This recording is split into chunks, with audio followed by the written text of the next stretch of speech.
Hey guys, welcome back to Outfitter Connection Podcast. I'm your host, Austin Pressey, and I'm here with a really good friend of mine. He's got a great operation, an awesome ranch, kind of a one-stop shop for all your needs for a ranch if you're looking to either build one, start one, or if you just want to come hunt. Cody, how are you today?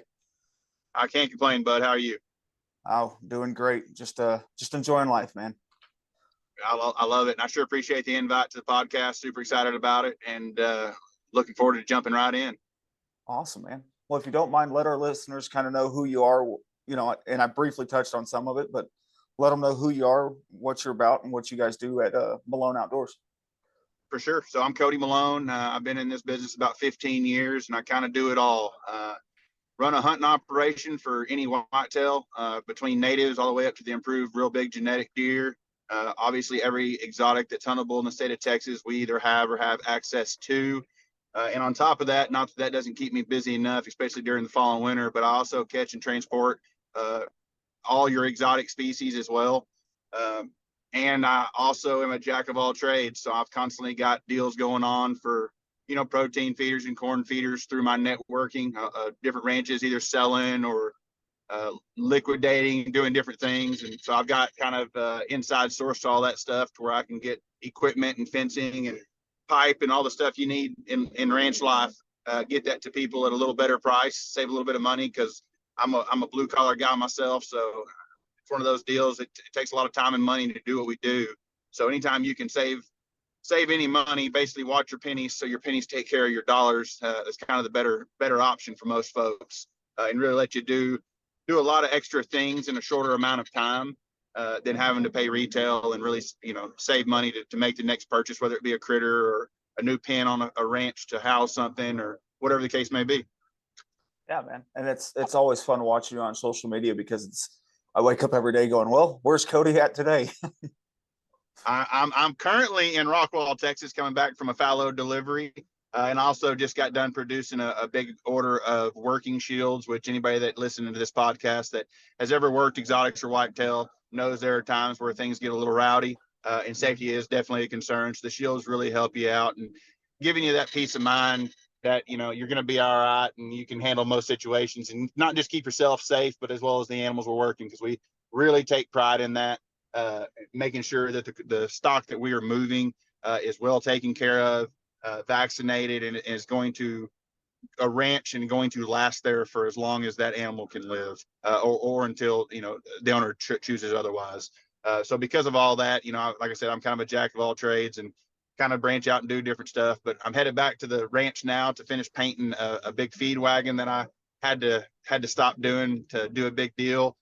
So I'll be anxious to get that feed wagon painted and tires back on it and back out to the ranch so I can get my critters fed. Cause I got to feed this weekend. So running a million miles a minute, but I wouldn't change it for anything in the world. I get to be my own boss and I get to make happy ranchers and clients. And that's just something that, helps me sleep at night knowing I did good business and gave somebody whatever they were looking for, whether it's a new fallow breeder or a trailer load of Axis bucks to stock a ranch and get some new genetics in it.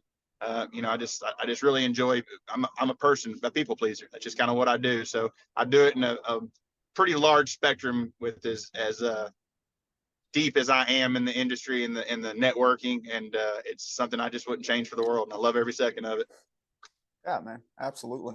How important is it to your operation to have a large network of not only ranch owners but uh, feeder dealers or people that might be selling something? How important is that to your operation to have just a It is multifaceted business? it is 100% invaluable. That's why I anybody that works with me, especially my regular clientele, they know that if I tend to under promise and over deliver, unlike a lot of my competitors. And when I measure animals, when we've got them sedated or in the chute working them, when I measure them, when I send them somewhere, I know my measurements always light. In this industry, a lot of people like to pencil whip, and it's just the way the industry has always been. And sometimes it's intentional and sometimes it's not, but I'm very, very OCD. So I make sure things are done right. And I never know where I'm going to keep stuff. I keep stuff. That's a big problem I have in life. I may go catch 20 Axis and I keep 2 of them. So I want to know exactly what I'm getting, just like my sellers or my buyers know exactly what they're getting. But as far as that network being deep, most of the deals that I have do not get thrown into my lap. I find them. I'm a hustler. That's what I do. And I like to buy a volume because if I can buy it cheaper, it means I can sell it cheaper. And at that point, the seller was happy because I got him a good deal and moved a volume group of whatever it may be, whether it's animals or feeders or fencing, whatever it may be. And then my client that's buying it is going to be happy because he's getting it cheaper. And of course, I'm making money, so I'm happy. So it's truly a win-win-win all the way around. And that's the way I truly feel that every business ought to be operated.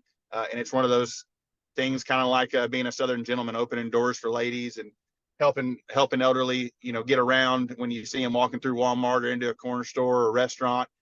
Those times are kind of dying with this newer generation. And I'm hoping a lot of us dads my age, I guess I'm 37 now. I was raised on that older mentality of being a Southern gentleman and doing things the right way. And, if you're going to do it right. And I think that us dads now that are in that late millennial stage, if you want to call it that, I think we're starting to re-input that into our children. So hopefully with the number of great dads that are in Texas and in the U.S., I hope that we can reinstill that into our youth and get back to the old times and deal with the other problems the world's throwing at us on a daily basis. Yes, sir. Yeah, in our line of work, you seem to run into a lot of old souls trapped in younger bodies. We were raised in a world where our granddads had a lot of influence in the way we are now, as well as our dads. But I always remember growing up as a kid, like hunting with my grandpa and stuff, and like looking up to him. And I agree with you 100%. Like, we try to pass that on to our kids because we see which direction the world's heading, and it's not a great place. It's definitely not the right place. Yes, sir. I still agree that we live in the greatest country on the planet, and there's not a whole lot that would ever change my mind on that. No doubt. And political stances, none of that really matters. The freedoms that we're allowed or that we have are really what makes that for us. Correct. But you were talking about those exotic shields, Cody. Those are kind of like a carpenter's hammer for us in this industry. They really are.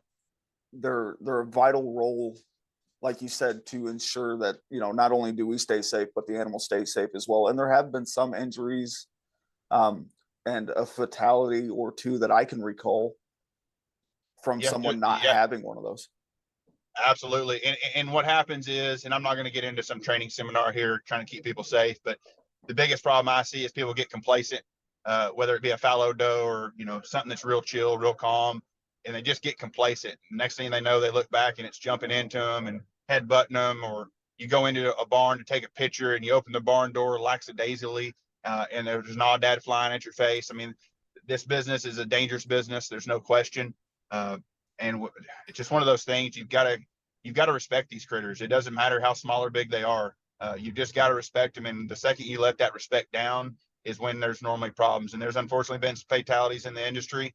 That just one of the it's just like driving down the highway like I'm doing now. An 18-wheeler could decide to run me off the road, not seeing me. It's just, it's every business has its things. Even electricians, they get shocked or electrocuted and different stuff happens. And you do your best to prevent that. But I think what makes this business and this industry a little more unique is we're not just worried about ourselves.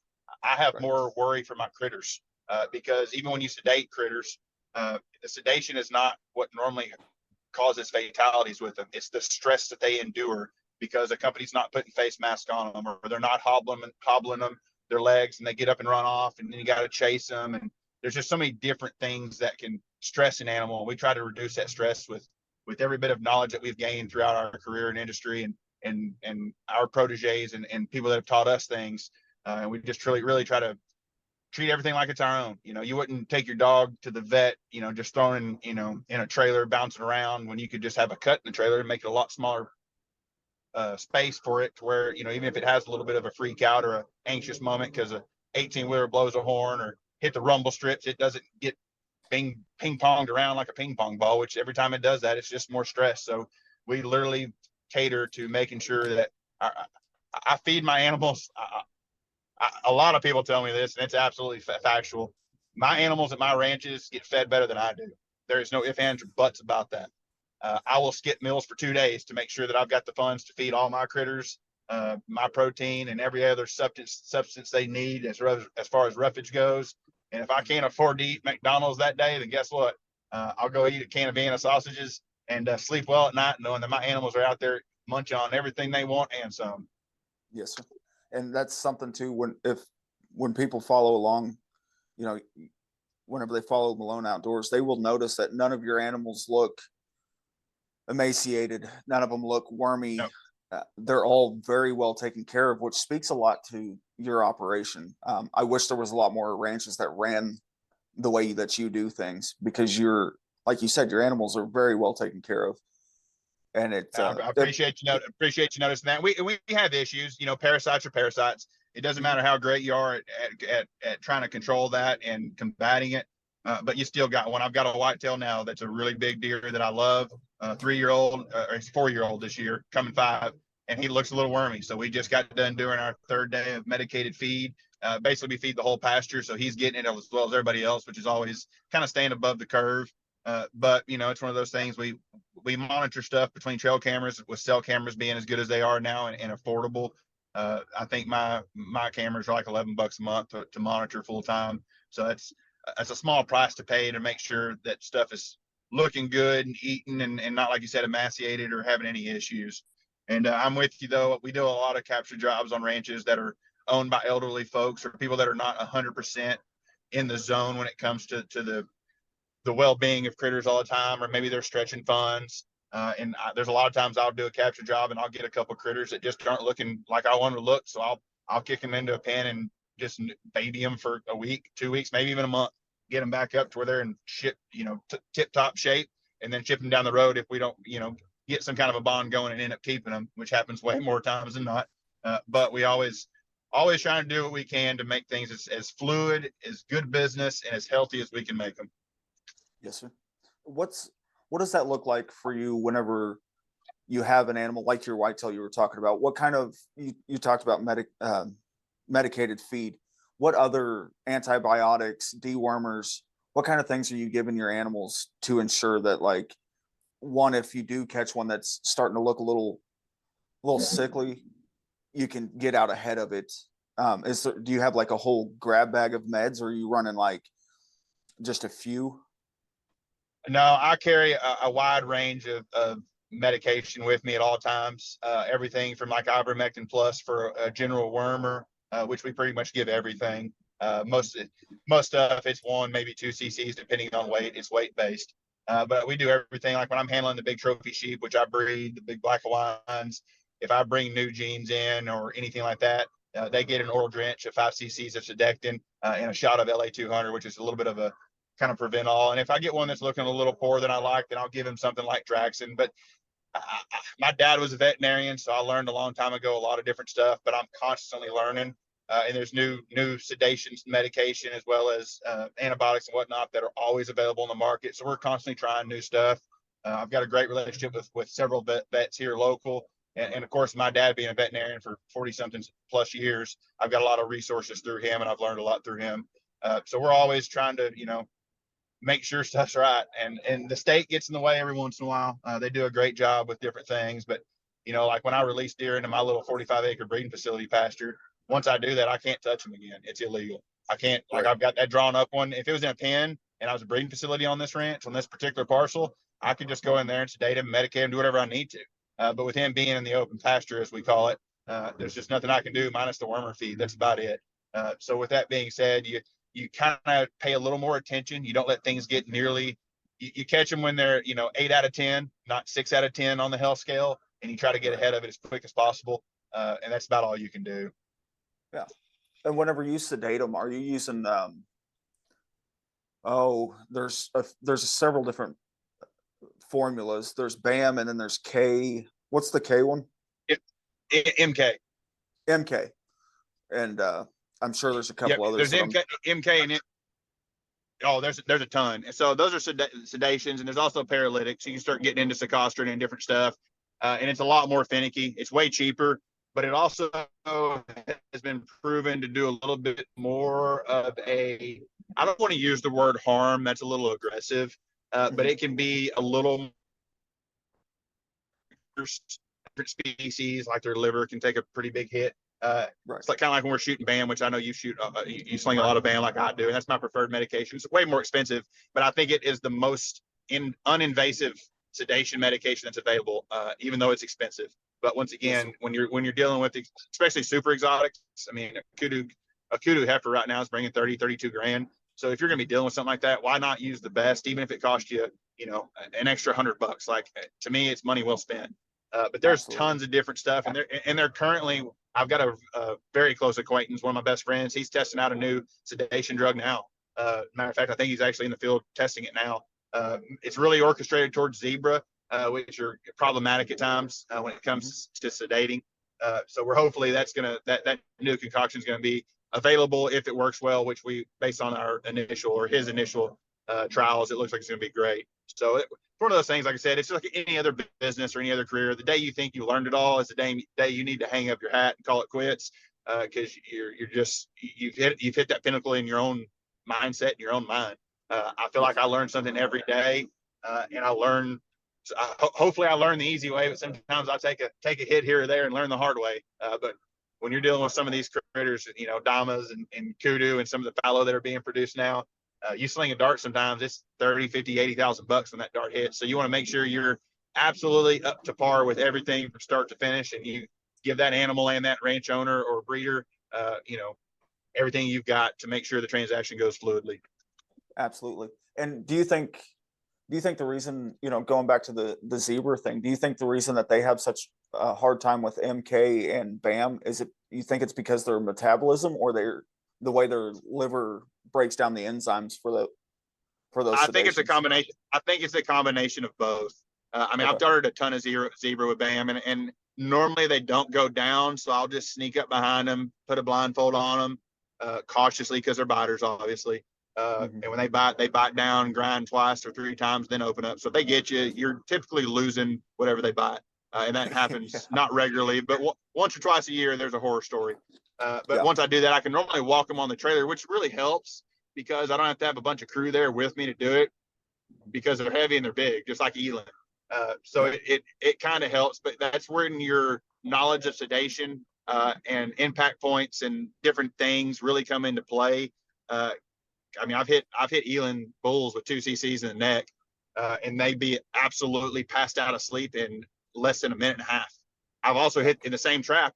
I've hit Elin cows with the same dosage, and they fall asleep standing up. And so just you never know. There's so many variables: how worked up they are, how calm they are. There's just a ton of variables, and that's where it's just like hunting. And I think that's why I enjoy capturing so much. It's because I'm still getting to hunt.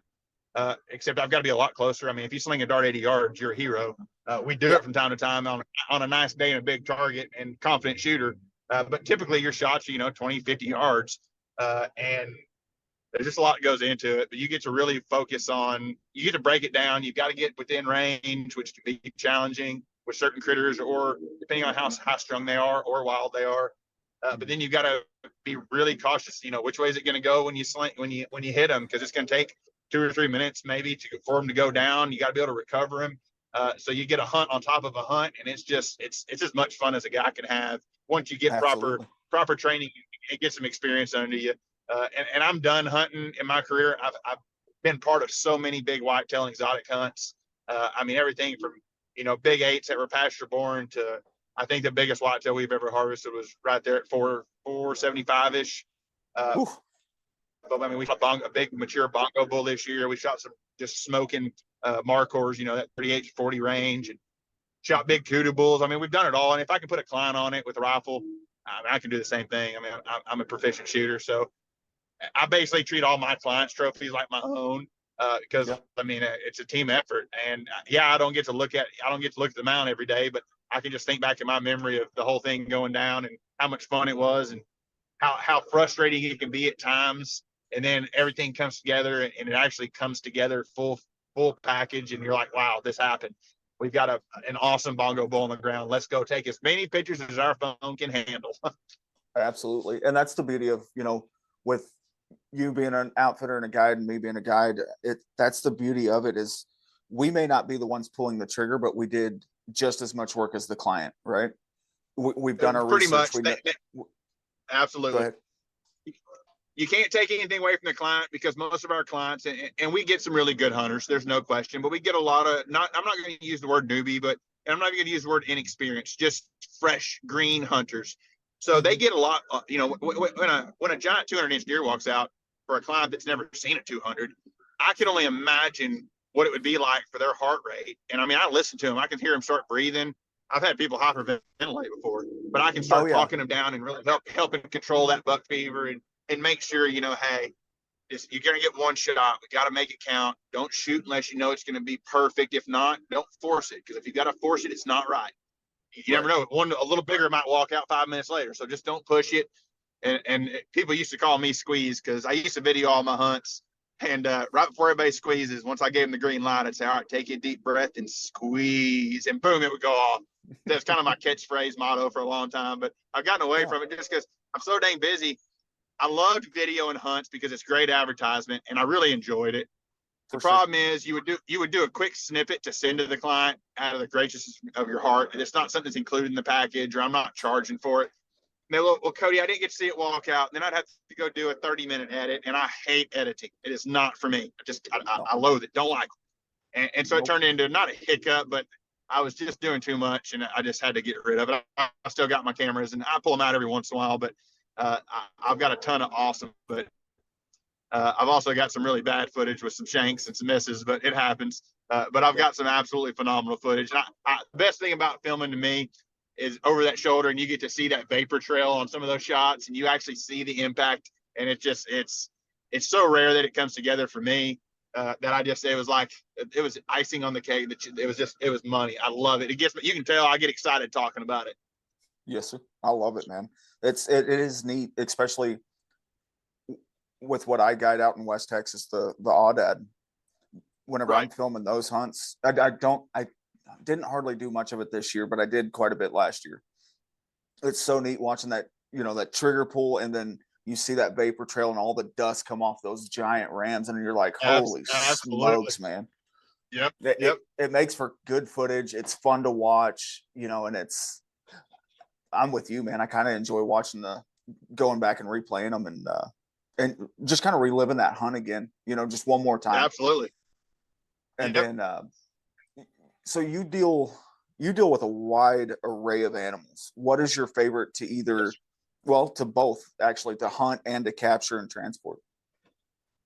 So my favorite to hunt, that's a tough question. I'm gonna have to rattle my brain on this one. I'm probably gonna do something. Yeah, I'm gonna do something. I mean, obviously the bongo hunts are awesome because they're so rare. Mm-hmm. But at the same time, man, it's hard to get me off a big axis buck. I've been really, really fortunate to raise some really big axis bucks that are staples in the industry now, and I really like them. And they're getting that industry is really, really growing quickly, very rapidly, and I'm excited about where it's going to go. But as far as capturing, I have more stuff I don't like to deal with than I like. Some of it's just ornery. You start dealing against buck and sable, and then you got water bucks that when you get in a trailer with them, they always want to try to jump over you, and that's a problem. And every creature has its own downfall and its own awesomeness in its own right. So I'm more of whatever is going to make my client happy is what I like the most. That's kind of where I'm at with capturing tide. I enjoy every bit of it, even when it's an absolute total disaster, because it happens. Darts don't go off, or you hit a stick. Different stuff happens, just like hunting, and it gets frustrating at times. But then you get jobs. I had a job last night. We started at 5:30, and I was done at 6:30, and had like 6 fallow darted in the trailer, ear tagged. Everything was good. They were medicated, and that's where I shipped them off this morning. I drove up here, Northeast Texas, and got them delivered to one of my main buyers, and they're super happy. So it's just one of those things. You get real easy ones, and you hear the same thing from every rancher. Oh, my stuff's real calm. That's what we heard last night. I said, I'm going to tell you right now, even though you've done this a few times on this facility and they are extremely calm, as soon as we 1, 2, 3 these first 2, it's going to be hard. And he's like, nope, I promise you. We 1, 2, 3 the first one with me in my hand, and yep, it was on after that. But yeah, he was like, well, dang, they made a liar out of me. I said, it's no hard feelings. We're still out of here within an hour, which is absolute awesomeness. I'll be home at the barn before dark, so I got zero complaints. Yes, So we're sir. going back this week and going to get some Nubian ibex from him as well. He's kind of Awesome. liquidating some of his stuff. So yeah, it's one of those things, and that's why I preach good business. I just when you treat people right, they treat you right almost all the time. You'll have a hiccup every once in a while, but it's just business. And Yes, sir. I love it when a rancher calls me like, "Hey, it's springtime. You want to come grab these 30 animals, sell them again for me?" I'm like, "Yes, sir. Let me get you on the schedule." Yep. Well, and you've kind of got, there's three stories whenever I think, whenever I'm like kind of reminiscing about yours and I's friendship, there's three stories that always come to mind. It's your Elon, Yeah, the old uh, Elam bull. yep, King George, and your ever elusive, could never find, but ended up finding him Ibex. That was an Yep, absolute stud. yeah, the 43 incher. He was golly. That was one of the hardest hunts I've done in a long time. We had 80 hours to shoot the 43-inch Nubian, and it was tough. We got in the blind. Me and Travis, one of my really good clients and good friends now, huge LSU fan. So shout out Travis. Uh, we got in the blind an hour and a half before daylight, and we shot this new. We never got in the blind. I packed lunch, had a fan in the blind. I had us taken care of because it was hot, and we shot this thing 10 minutes before dark. And that is, we'd hunted it several other times before that, but I finally said enough is enough. We're not going to miss him again. We're going to sit in the stand until we kill him. And I was prepared to spend the night in the thing. I was 100% hot committed, as you want to call it. Mm-hmm. So yeah, that was an absolute epic hunt. Never gonna forget it. And I did video that on Facebook Live. And Travis got a little excited, shot a little high, spined him, but was able to get a second shot instantaneously on him, put him down. But yeah, that was almost a devastating miss. I would have cried. I probably would have actually shed a tear for the work we put in.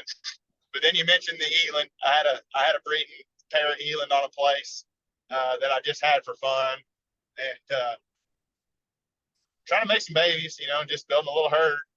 My Mm-hmm. ranch owner called me. I had a lease place he was on. Ranch owner calls me, "Hey Cody, when'd you see your eland last?" I said, "Yesterday morning." "Wow, what's up?" He goes, "You might want to look at this." And I'm instantly like, "What did he do? Blow through the fence? Did he kill something? Is he on the big range? What happened? The gate get left open?" And it was my neighbor had trail cameras out on his deer. He leases it for deer hunting. And my eland bull, he had a little bit of a bend on one horn, just a smidge. So he's kind of identifiable. And plus, there's no other eland around, especially free range. Right. Long story short is my eland was on my neighbor's place. He decided to jump out. So he cleared my 8-foot fence, and I hunted him for 3 days and ended up putting him down. I was going to dart him, but in my opinion, once he knew he could get out, it was going to be a continual problem. I've had several deer in my personal breeding facilities as well as friends that we nickname jumpers because when they get tired of being in the pen, they'll just jump out and go do whatever they want to do. And then when Yes, we sir. pull in to feed, walk right back to the pen and be like, "Hey, Dad, I want back in. That's where the food's at." So typically when they learn they can jump out, it's a constant problem. But it was the meat went to a really good person, a friend of mine, so it worked out all right. And then you got old King George. King George was definitely one of my most prized possessions. I was a little, I'm not going to say disappointed, but I was a little surprised that he wasn't a little longer than I thought he was. I really thought the buck was 36 or 37 inches long. He ended up having 15-inch caudals, 15-inch brows, not super wide, but not narrow, just a good buck. And I shipped him off to a really good friend of mine over at NT Exotics, and they're kind of industry leaders in a lot of different species right now. But he's still living a happy life, covering some does, doing his thing, and he'll end up living his last days in those pens with all the food and all the ladies he could ever want. But that deer ended up being 35 inches long with, like I said, 15-inch caudals and brows. So I didn't actually score him. I probably should have. But he's probably the 165, 170 inch mark. Had great mass. He did decline just a little this year from the movement, and he didn't have any does last year. I had him on a buck only ranch, so he was not producing semen. So that tends to help their horn growth a little bit and push that testosterone that would normally be producing semen into their horn growth. But he was in great shape. We got him trapped and shipped off, and Just all in all, a great deal all around. But yeah, he was the talk of the town for sure. He is definitely world known, at least in the States. I get comments on Facebook about all the time. That's just people saying, "Hey, he's still alive. You still got him. How big is he?" And I turned down a bunch of hunters to shoot him. Yeah. I'm a businessman, and it's really hard to say no to people sometimes. At the same time, I plan on keeping that deer and personally breeding him. And then we moved to facility, and it kind of changed the dynamics up a little bit. So I wanted him to be able to spread that seed and do the access industry what it needed, just an extra boost from his genetics. So we decided to make that deal with NT, and they're happy with him, and I'm happy with the deal. So once again, all in all, everybody's happy, and that's what matters. Yes, sir. Yeah, and it's with the current state of affairs with the whitetail, and and this isn't dogging on Texas Parks and Wildlife at all, but with their current hand in the whitetail business, you are seeing a lot more ranches transition over into the fallow, the axes, some of those other 100%. deer species, just because CWD testing it. There was that big debacle a couple months ago where a ranch had a false positive and they wiped out the entire ranch, and then a bunch of the heads were sent off and nothing was positive or confirmed that anything on that ranch had CWD. And Correct. I love our Texas Parks and Wildlife and I agree with them on just about everything except for the way Yep. they handle whitetail. 100% agree with you. It's a travesty. It is ruining lives. I got goosebumps when I said ruining lives because it's true. I mean, last year before movement season, which is that late August, early September, when we start moving deer from facility to facility, whether for breeding rights or hunting rights or bringing in new genetics to ranches, I want to say there was something like 480 registered deer breeders in the state, and about a month and a half before movement season was really going full steam, I want to say like 80% of them shut down.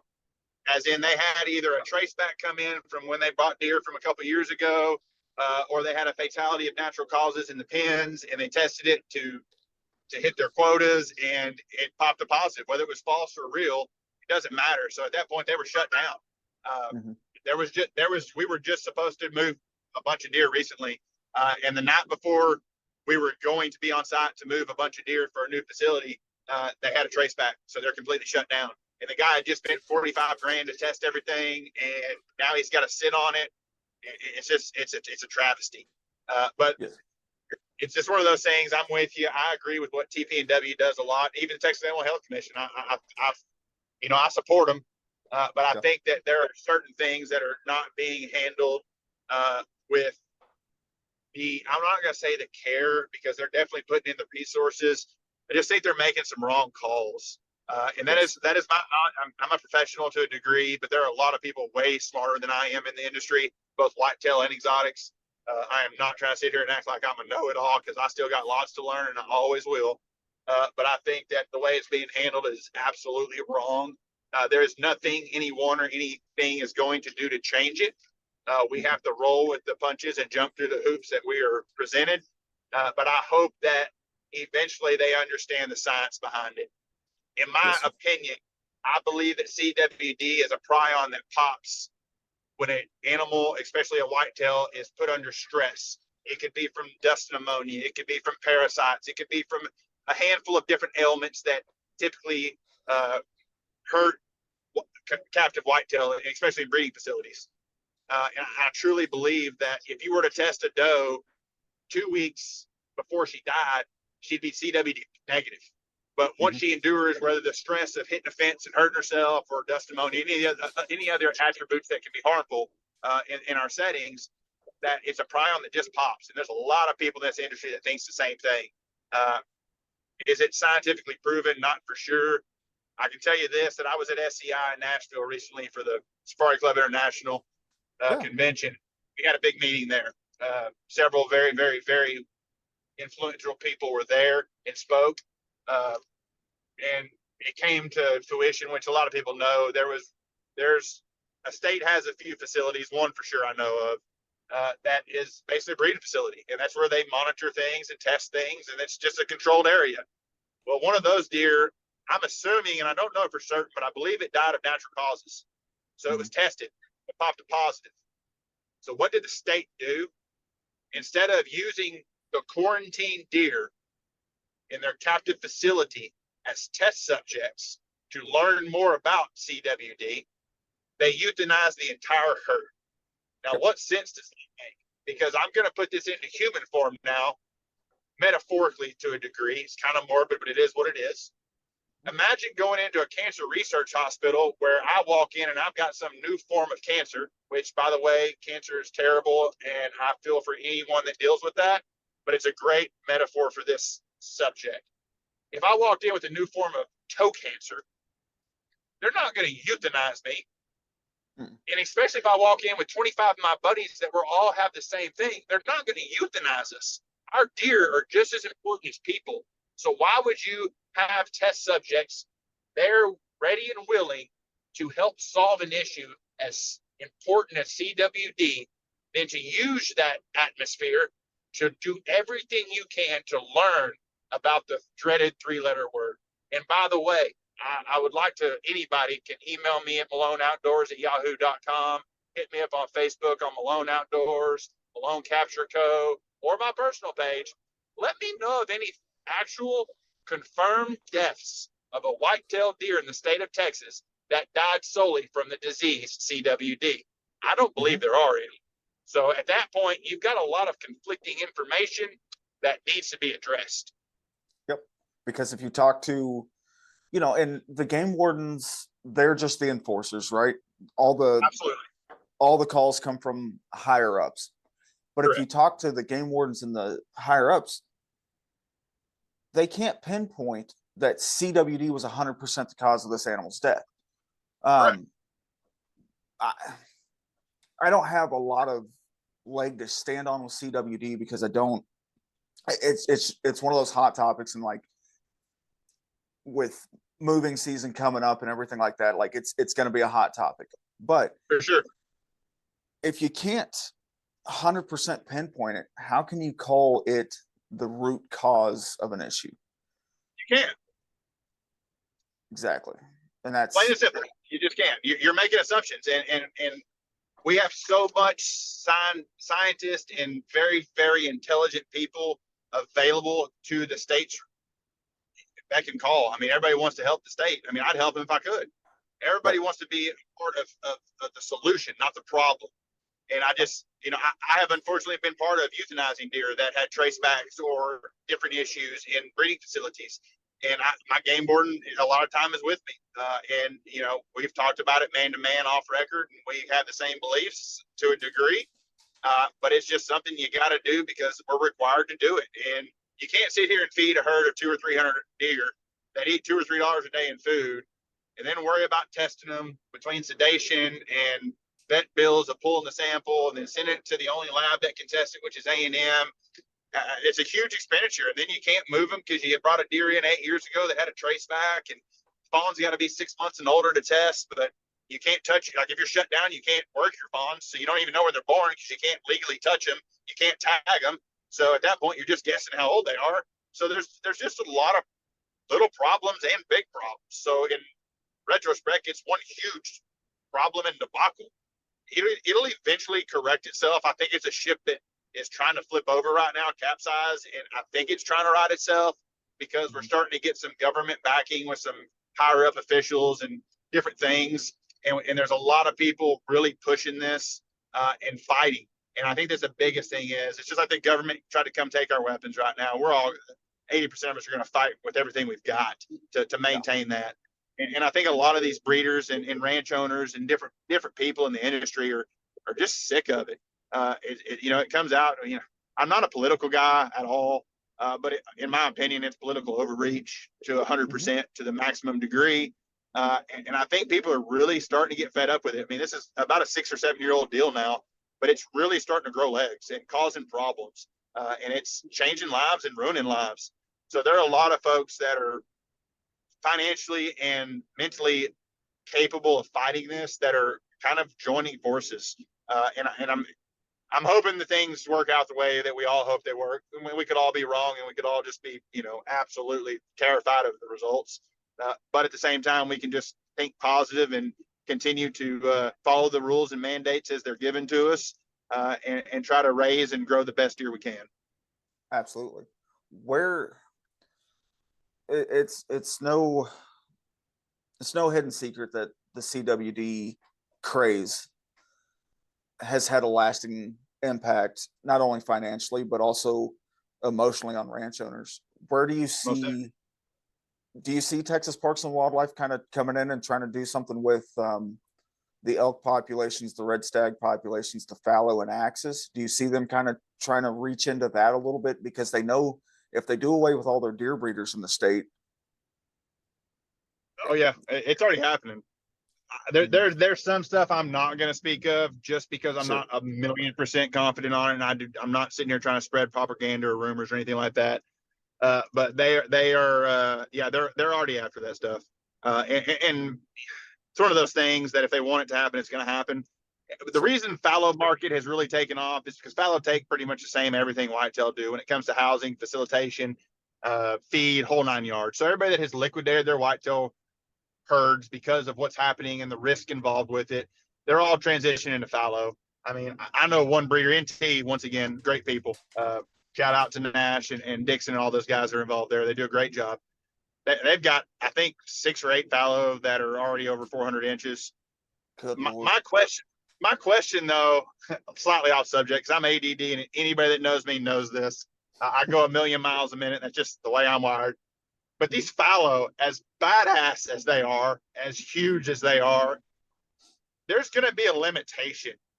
I mean, if I grew fallow right now and I grew 100, 400-inch fallow in the course of 5 years, what the heck are you going to do with them? You got a fortune tied up in the genetics and the facilitation. Like, there's only so many clientele. There's only 3 fallow. You got spotted, chocolate, and whites. So when a client shoots one of each, his slam is done. As to where whitetail, you got big 8s, you got big 9s, you got big 10s, you got drop tines, you got double drops, you got wide ones. You got so many different attributes that one client can go hunt for 10 years and never shoot a deer that looks anywhere near the same. But with the fallow, I think it's going to hit a roof. I think that people are sitting on these giant fallow and just not have nothing to do with them. I could be completely wrong. And I'm sure there are a lot, like I said, once again, I'm definitely not a know-it-all. This is just me spitballing. But I don't know what they're going to do with them, because there's only so many people that are going to spend the money on the genetics to breed these awesome genetics. And I don't know. I say that, and I've got some really good does coming Friday. So I'm getting the game too. Why not? There's no better time than the present. But at the same time, it's interesting to me. Yeah, and it's crazy because with fallow, right? It wasn't that far from the present that a good, a large fallow breeder was what, 1,500, 2,500, $3,000. Oh yeah, about 5 years ago. Yeah, right. It's like Axis, bud. Axis. Anybody listening to this wants to shoot a trophy Axis, and I'm not talking about your guys, in Southwest Texas and stuff that are shooting free range, 30 inches or big deer to them. And yeah, they shoot some big ones from time to time. But if you want to go anywhere that's got improved genetics and a good Axis herd with, like, for me, I only shoot 30 inches. You can't grow bigger ones if you're shooting them at 30 and under. That's just not the way things work. So we tend to shoot them when they're fully mature. But if you want to do this, you need to do it ASAP, because fallow has been hot for 3 years and that market is getting untouchable at times. Well, let me tell you this, a little insight. Axis are on their way up too. You used to be able to shoot a big Axis for $100 an inch. Those days are long gone. Are there still deals like that to be made with certain places and certain things? Yes.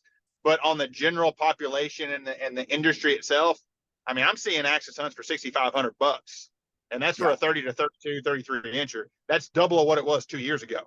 So if it's gone up 50% in 2 years, imagine what it's going to do in 2 more years, especially with everybody getting into breeding. I sell more Axis bucks as breeders than I do as shooters and stalkers. I'll put it that way, because everybody's getting into it. Yeah. And I tell people all the time whenever they contact me to book a hunt, if you want to book a hunt, and it sounds super sales pitchy, whatever, but if you want to book a hunt, you need to book it now, because I cannot guarantee the prices are going to be this tomorrow. 100%. And it's crazy because and I don't know, last year, and even the year before that, I was under the impression that, oh, the exotic market can't sustain the prices that we're at. People aren't going to be able to afford these hunts anymore, which is going to drive sales down, which is only going to create more of a demand. It's that supply and demand deal, right? And Correct. I couldn't have been more wrong on that theory. Nothing has come down in price. No, It's it's going up. all gone up. Yeah.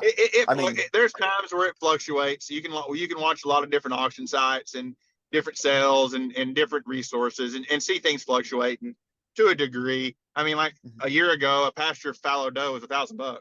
It didn't need a tag in his ear. It didn't need any genetic background. No, nothing. It was $1,000. They're selling for $850 now. But 2 months from now, once they're done, dropping babies, they're liable to go to 1,200 for all I know. Hell, they may be 1,500. I don't know. But yeah, the market is constantly fluctuating. And that's why when I get ranches that reach out and like, hey, Cody, here's an order. I need this. What are we looking at? And I said, well, I'll let you know when I get ready to catch it, because it's like my feed bill. I just got off the phone with my Purina rep right before I talked to you, started this call. And my feed's going up a little bit next month, to be expected.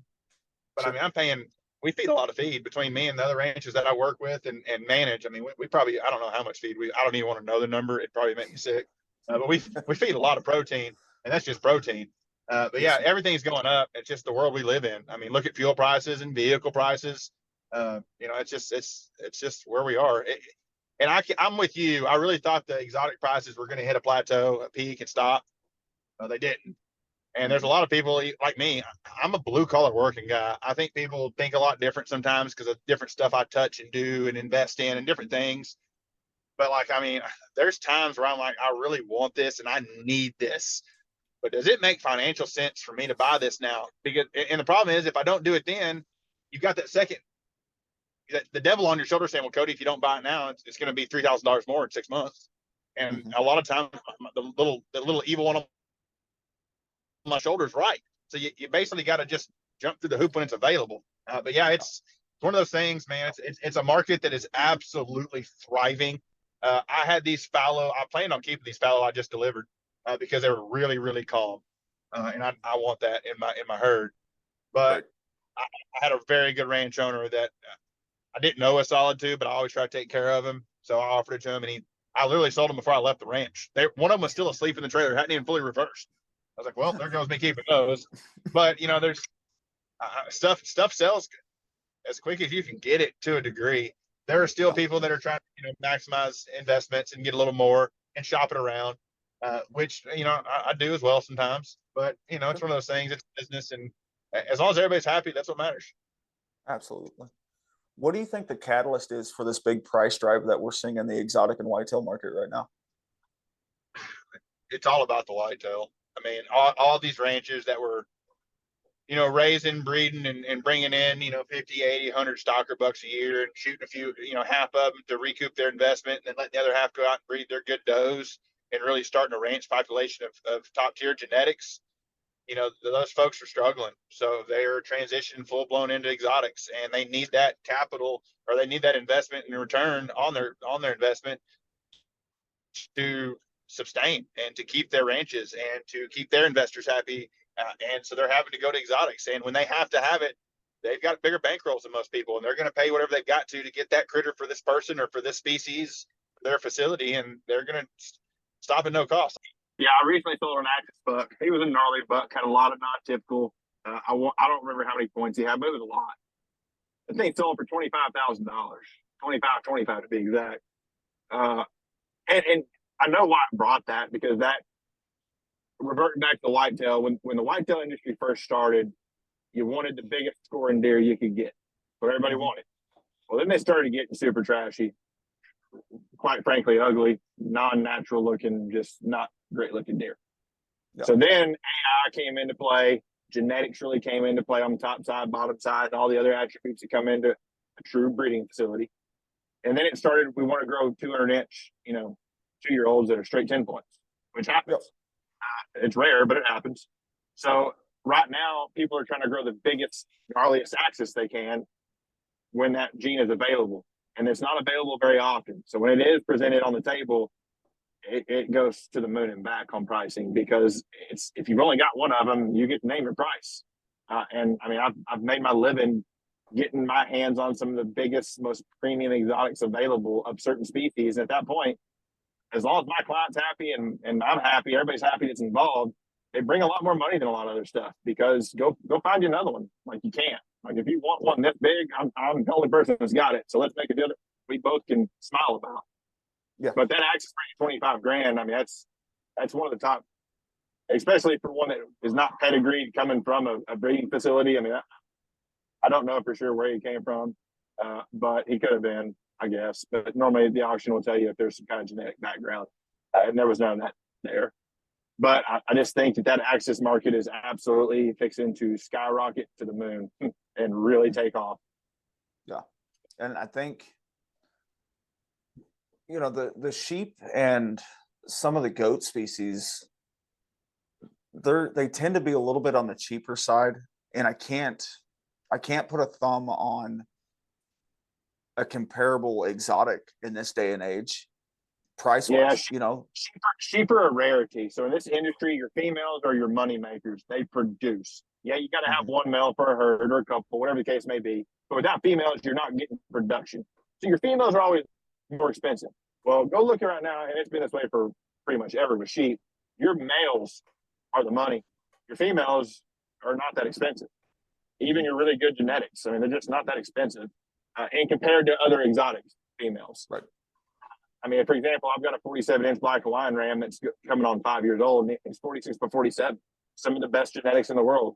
As a matter of fact, his dad was one of the largest black Hawaiians in the world.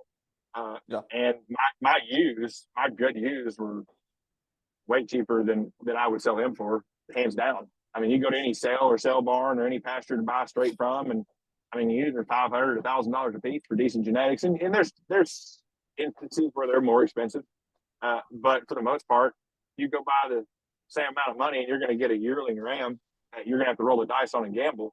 But those rams on that ram market on the sheep world, that's where your money's at.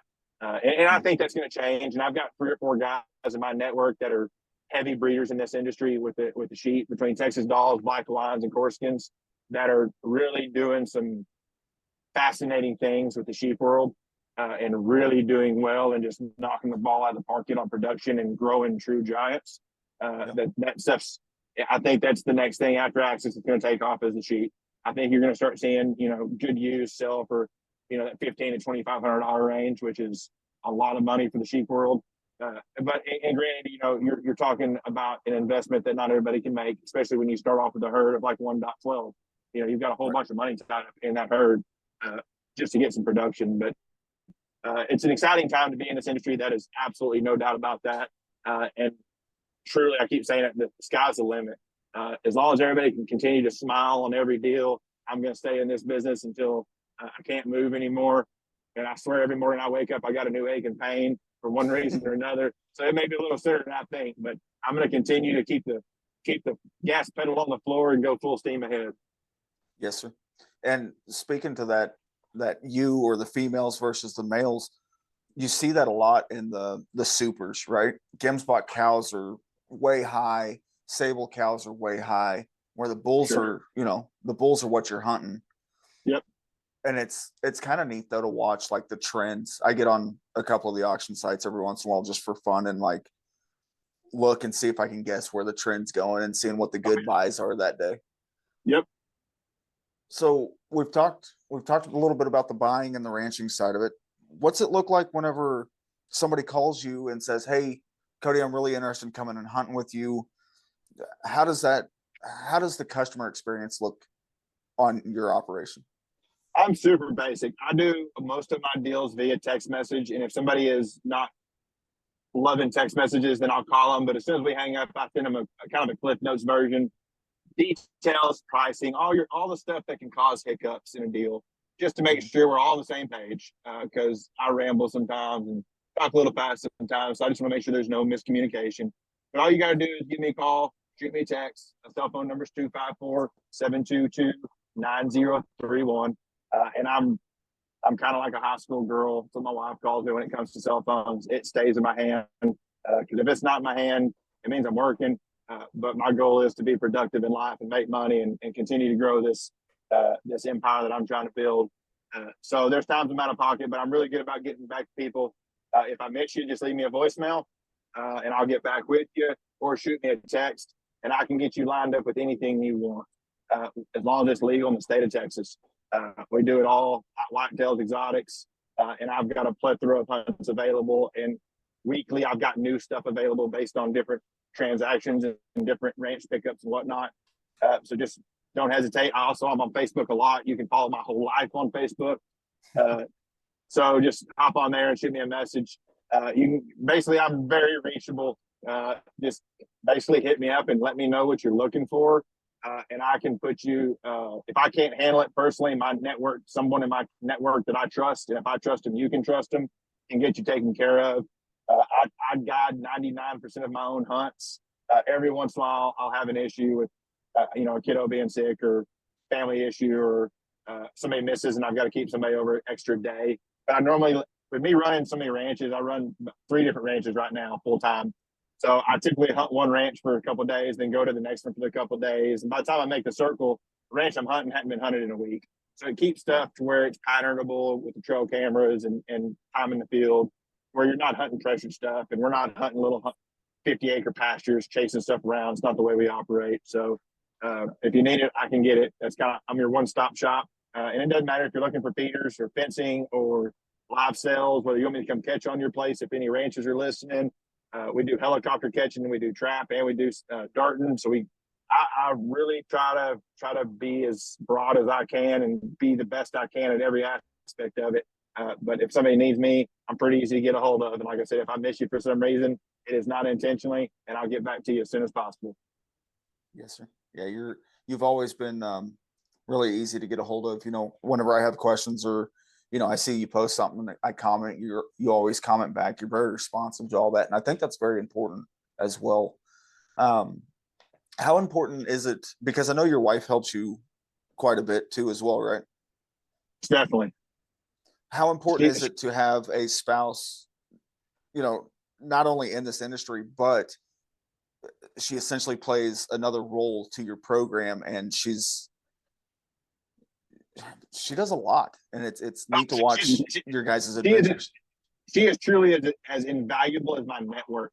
She does all my books. If I sell a Coke can, she tracks it in the record book. We know exactly what's going in, what's going out. That way we can watch market values and see what's the most potential and the best investment. And she handles all the tax paperwork. If I get flooded with responses after an advertisement on any platform or billboard or hunting show we attend, then I just screenshot it and send it to her, and she keeps a log that way I can do follow-up calls, because I am the world's worst about forgetting stuff. It's how wives are. They're like, well, you can remember that last time you caught that 10-pounder on that point, exactly what you were throwing and what you were wearing, but you can't remember our kid's birthday. Not that I would forget my kid's birthday. I might get them mixed up from time to time, but I don't forget. But yeah, she is absolutely invaluable, especially when I'm on the road as much as I am. She runs the house, and she's handling both my jobs there at the house as well as hers, and she works from home. So she's got a ton on her plate. But we are in the process of transitioning into the ranch full time, and getting rid of our subdivision house, which I cannot wait for. It's going to offer a lot of opportunities that we're not able to capitalize on now. So it's an exciting time in our world.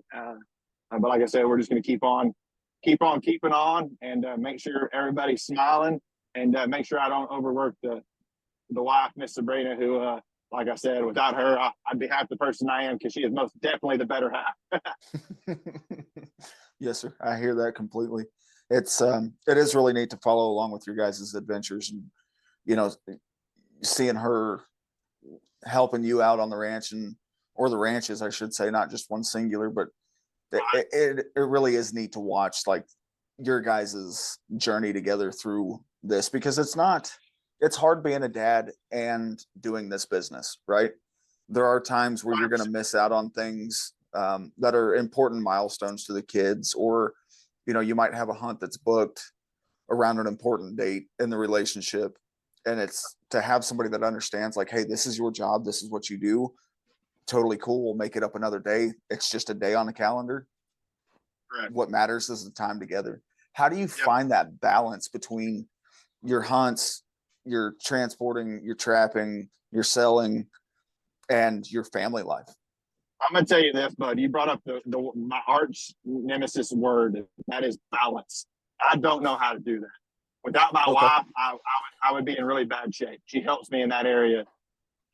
When I set my sight on something, I just go full steam to it, depending on what business I'm focused on at that given moment or day or week. And I'll push it for 7 or 8 days until I just absolutely get exhausted with it. And then I'll transition to another business.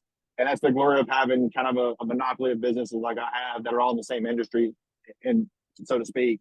But yeah, balance is probably the one thing that I need to work on best in my life, that would better me as a dad, a husband, a business owner, whole 9 yards.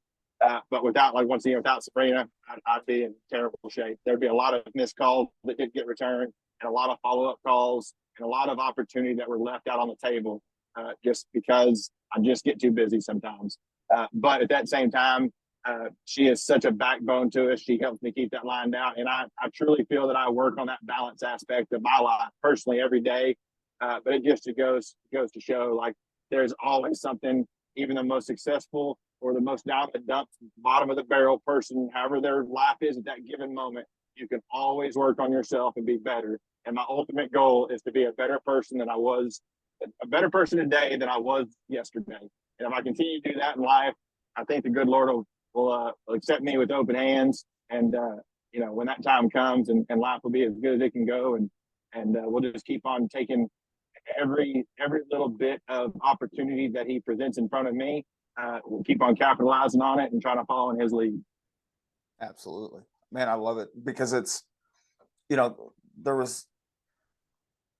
could have been, there's multiple ways that conversation could have gone. You could have, oh, I've got great work-life balance, or, oh, my work-life balance is terrible. And you came into that question with such a raw answer, and it's the real answer. It's not blowing smoke, or it's exactly. And that I make mistakes. Mistakes happen. It doesn't matter if you're hauling, catching, hunting. Like, you may flank an animal to the east and you should have went left. Like, mistakes happen. But I try to give my full attention, and I think it makes me a decent person knowing that when I make a mistake, I'll own it. And I'm not always right. And when I'm not right, I like it when I'm not right, because that means I learned something. And as long as I can remember what I learned, life's good. Absolutely. Cody, we're coming up just probably just over an hour here. And man, I appreciate you coming on. I've had a blast. We've covered a wide array of topics, and we definitely laid some good education down for this episode, which is something I love to do on every one of these episodes, is provide some sense of education, whether it's how to run a ranch, how to guide, how to book hunts, things like that. And it's the hunting community. We do a vast majority do a whole lot more tearing each other down than they do building up. Correct. And it's always refreshing just to get on here with another like-minded person and just talk as buddies, and then also provide that education to the listeners. Absolutely. And I really appreciate the invite. I've enjoyed it thoroughly.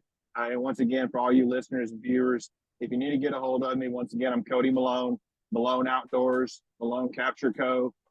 Also, you can, cell phone numbers 254-722-9031. Or you can send me an email at maloneoutdoors@yahoo.com. And if any ranchers are listening and you're looking to either acquire some new stock, to diversify your herd, or to outcross some breeding opportunity, or you're looking to get some animals caught and get a little extra revenue during the off season, don't hesitate to shoot me an email or give me a call. And if I can assist you, I promise you I've got somebody that can, that's going to treat you just as well as I would treat you myself. Love it, man. Before I let you go, I like to close, or try to close each episode out with this one. What's one piece of advice that you could give to our listeners, whether it's from a guide's perspective, or an outfitter's perspective, a trapper's perspective, anything that you're involved in? What's like one really solid piece of advice that our listeners could learn something from? Super simple. And I had something come to head instantly, and I think I've already keyed on it once. If you've got to force it, it's not right. Whether that's a business deal, a shot opportunity on the trophy of your dreams, anything, absolutely anything. Relationships, if you've got to force it, ladies and gentlemen, it is not right. The good Lord above is going to direct you on the right path. And when he does, it's not going to be something that you've got to fight tooth and nail over. It's going to be natural, and it's going to come together, and you're going to be successful in whatever endeavor you're pursuing. I love it, man. That's solid. That's a solid piece of advice. And Cody, it's been a lot of fun, man. I'm gonna let you get down the road, and hope you have a great week, a great weekend, and I can't wait to talk to you soon. Same here, buddy. If you need me, I'm only a phone call or text away. Until then, we'll talk again soon. Absolutely, brother. Thank you so much. Yes, sir. Bye-bye. Bye.